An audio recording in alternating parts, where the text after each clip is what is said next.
Lay me low, lay me low, lay me low, where no one can see me, where no one can find me, where no one can hurt me.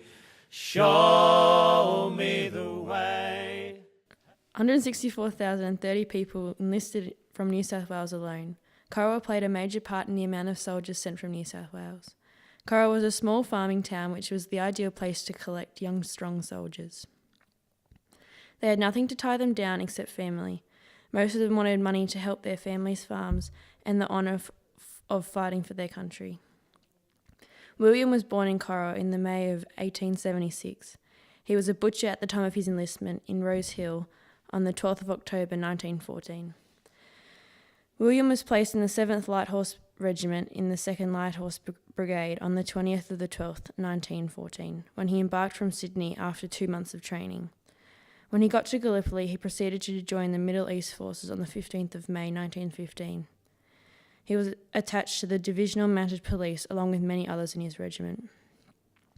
When Australia agreed to fight against Germany in 1914, there were 23 light horse regiments of military volunteers, which formed the Light Horse Regiment for the Australian military force.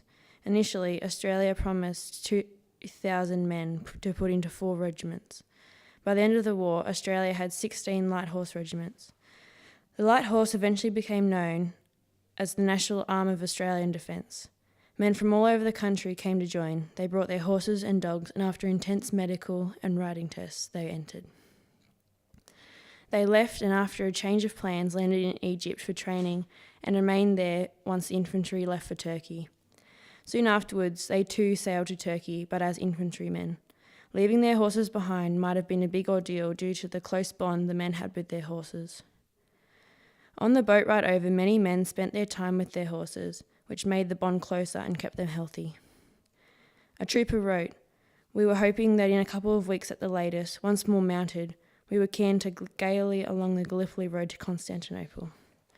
We were mostly young and optimistic. We were soon to find out what a long, long road it was." The light horse training mainly consisted of learning to work with their horses.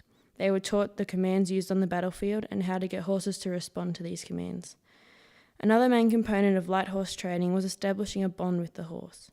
According to the Light Horse Manual of Australia, written in 1910, they were taught team-working drills and manoeuvres as well as rifle exercises. They were taught the different parts of a gun and to shoot a rifle from a moving horse. There is an incredible amount of trust required because this means the soldier does not have full control over the horse's reins and their movements, and the horses are trusted not to spook at the gunfire. Most of the light horse training was in Cairo. William was admitted to hospital sick on the 5th of September 1915. He disembarked and went to Malta on the 10th of September, where he was again admitted to hospital, this time with problems in his intestines. He was sent to Cairo on the 17th of December 1915, then transferred to Port Said on the 2nd of January and Suez on the 21st, all where he ended up in the hospital. He was sent back to Australia after being diagnosed with enteric fever, an acute infectious disease characterised by high fever and intestinal inflammation, spread by contaminated food or water on the 7th of July 1916. He was officially discharged from his duties in the army after being declared medically unfit. And the bitterness taunts me when the emptiness eats me. Lay me low, lay me low, lay me low, where no one can see me, where